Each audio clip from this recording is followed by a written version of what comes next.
তিনি এমন একটা সময় দলের দায়িত্বে এসেছেন যখন দেশনেত্রী বেগম খালেদা জিয়া কারাগারে অন্তরীণ ছিলেন। আইন আদালতকে ব্যবহার করে নজিরবিহীনভাবে ওনার বাক স্বাধীনতাকে হরণ করা হয়েছিল।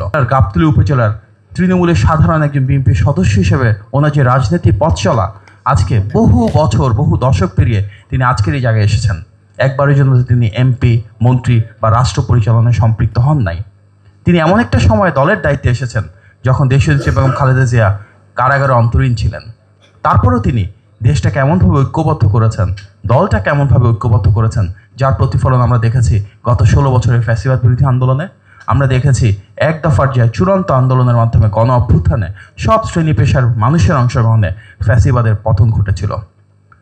সুতরাং জনাব তারেক রহমান ওনার রাজনীতিতে যখন দেশে ছিলেন তখন যেমন বারবার তৃণমূলে সম্পৃক্ত হয়েছেন, বিদেশে থেকেও কিন্তু অনলাইন অ্যাক্টিভিটিসের মাধ্যমে বিএনপি এবং দেশের তৃণমূলে সম্পৃক্ত হয়েছিলেন।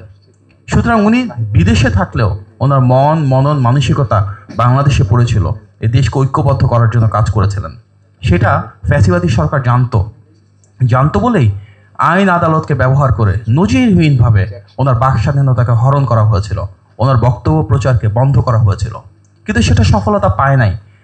যদি আমরা দেখি এক দফা যেমন সবার আগে জনাব তারেক রহমান প্রণয়ন করেছিলেন, একইভাবে কিন্তু কোটা আন্দোলনের বিষয়েও সবার আগে সে 2013 সালে, আজ থেকে প্রায় 12 বছর আগে উনি বলেছিলেন যে বাংলাদেশে কোনোভাবেই কোটা 5%-এর বেশি হওয়া উচিত না। গত 17 বছর ধরে এবং তার চাইতে বড় এক্সটেনশন যদি আমরা দেখি কেয়ারটেকার গভর্নমেন্টের 19 বছর ধরে জনাব তারেক রহমানের বিরুদ্ধে অনেক ধরনের অপপ্রচার হয়েছে। কিন্তু বাস্তবতা হচ্ছে এই 19 বছরে একটা তথ্য, একটা প্রমাণও কেউ কোথাও উপস্থাপন করতে পারে নাই। ইট রিমেইনস ফলস অ্যালিগেশনস। আমরা যদি দেখি একজন বিচারক ছিলেন যার নাম মোতাহার হোসেন, উনি মামলায় তারেক রহমানের বিরুদ্ধে কোনো সাক্ষ্য প্রমাণ না পাওয়ার কারণে বেকসুর খালাস দিয়েছিলেন, যার কারণে অস্ত্রের মুখে ওনাকে দেশ ছেড়ে চলে যেতে হয়েছিল। এটাই ছিল দেশের বিচার ব্যবস্থার অবস্থা। আমরা সুরেন্দ্র সিং সিনহার যদি বই দেখি, সেখানেও লেখা ছিল কীভাবে একটা নির্দিষ্ট দপ্তর থেকে, কার্যালয় থেকে ওনাকে রায় লিখে দেওয়া হতো। আপনারা নিশ্চয়ই শুনেছেন আব্দুল কাহার আকন নামের একজন তদন্ত কর্মকর্তা ছিল, যাকে অবসরের পরে ফেরত এনে তারেক রহমানের মামলা পরিচালনার জন্য তদন্ত কর্মকর্তা হিসেবে দেওয়া হয়েছিল, যিনি জোর করে কোনো কারণ ছাড়া, তথ্য উপাত্ত ছাড়া তারেক রহমানের নাম একটা মামলা ইনসার্ট করেন এবং পরবর্তীতে তার পুরস্কার হিসেবে আওয়ামী লীগ থেকে নির্বাচনও করেছিলেন। সো সামগ্রিকভাবে এটাই ছিল ওনার বিরুদ্ধে যে এলিগেশনগুলো, সেটার একটা evidence. So Tarique Rahman remains the only politician যাকে বারবার বাক স্বাধীনতা হরণ করা হয়েছে, মানবাধিকার লঙ্ঘন করা হয়েছে, ওনার পুরো পরিবারের উপর বারবার আঘাত নেমে এসেছে। কিন্তু তারপরও দেশের জন্য, গণতন্ত্রের জন্য ওনাদের কাজ অব্যাহত ছিল।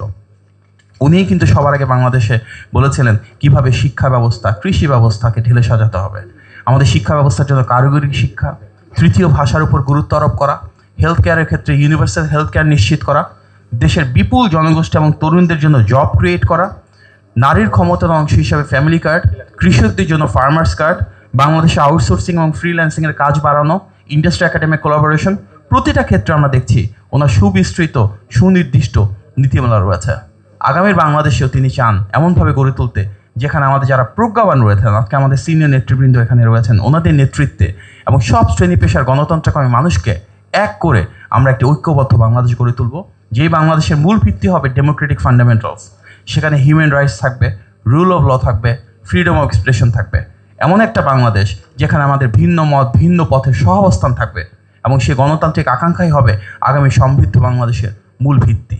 এই কারণে আমরা দেখেছি 5ই আগস্ট যখন শেখ হাসিনার পতন ঘটে, পালিয়ে যান, সে 5 থেকে 8ই আগস্ট যখন বাংলাদেশে কোনো সরকার ছিল না, আইন শৃঙ্খলা বাহিনী ছিল না, পুলিশ ছিল না, তখন কিন্তু তারেক রহমানের নেতৃত্ব এবং নির্দেশনায় বিএনপির সকল নেতাকর্মী, সাধারণ মানুষ, অন্যান্য গণতন্ত্রকামী রাজনৈতিক দল সবাই এক হয়ে বাংলাদেশকে সুরক্ষা দিয়েছিল।